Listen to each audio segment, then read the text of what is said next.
Have you ever stopped to think that maybe your dreams aren't just random noise, but are actually really important messages? Messages from a part of yourself you don't normally get to hear from? Today, we're going to look at how facing the shadows in our sleep can lead to a huge sense of empowerment when we're awake. So think about this for a second. What happens when a dream gets its hooks in you? You know the kind. It just plays on a loop, night after night, and it absolutely refuses to let go. Well, that's not just some random glitch. It's because that dream has a job to do. It has a message, and it's not going to stop until it delivers it. It's exactly like this quote says. There's something deep inside of us that's really trying to be seen, that's looking for our attention. A dream that keeps coming back, that's usually some part of you that's feeling totally ignored. It's something unresolved, and it's practically screaming at you to finally pay attention. All right, so to really get what this means, let's dive into one person's story. A journey through a nightmare that absolutely haunted him for years. He was totally trapped in this terrifying loop, a dream where he was always, endlessly being hunted. And picture this. Every single night the details were exactly the same.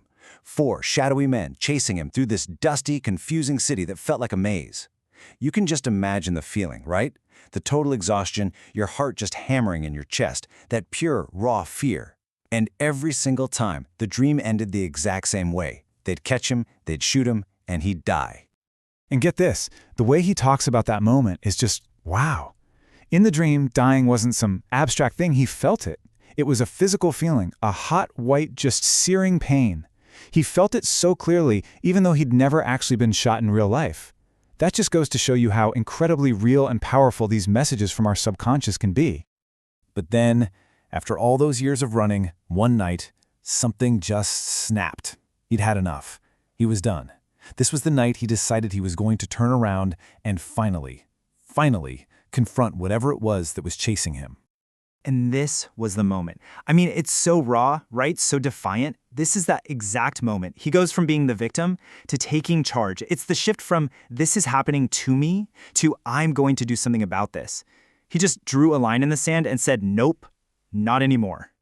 So what did that actually look like in the dream? Well, here's how it went down. He dives behind a car for cover, but this time, it's different. In that split second, he has this sudden realization, wait a minute, I'm not helpless here. He remembers he has a weapon too, and he makes a choice, a real conscious choice. Instead of running, he pops up and fires back. He takes control of his own nightmare for the very first time. Okay, so he fought back. He took control. But who was he really fighting? This dream wasn't just about some shadowy figures. Turns out, those 4 attackers, they were symbols for something way, way deeper, something much more personal. And here it is. This is the big aha moment. Those 4 men hunting him down weren't some outside threat. They were the 4 things inside himself that he was battling every single day. His smoking habit, a pattern of toxic relationships, the fact that he was always silencing his own voice, and this deep buried sense of shame. I mean, think about that. He was literally running from himself. But here's a really important detail, something he was very clear about. His goal wasn't to kill them. It was just to stop them. He just wanted to stop them from hurting him. See, this wasn't about destroying a part of himself. It was about taking back control, stopping the behaviors that were harming him without trying to erase the parts of him where they came from. And that single decision, it didn't just stop the nightmare. It completely changed his waking life. The battle he won inside his dream kicked off this incredible transformation in how he saw himself and the world around him. I mean, the shift was just night and day. Before, his whole life felt like he was just running, just trying to survive, full of anxiety and fear. But after facing those parts of himself in the dream, he felt empowered.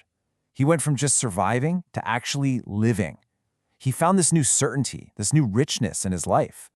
And this final quote, it just nails this whole idea with this beautiful metaphor. It's like being a gardener for your own life, right? Sometimes you have to consciously trim things back to shape and mold yourself. You're not destroying anything. You're just channeling all that energy, all that power, where it can actually help you grow stronger and fuller. So, this all brings us back to you. This whole story shows that even our worst nightmares can be our greatest teachers. They point right at the things that need our attention the most. So, what's that thing your dream is telling you to stop running from?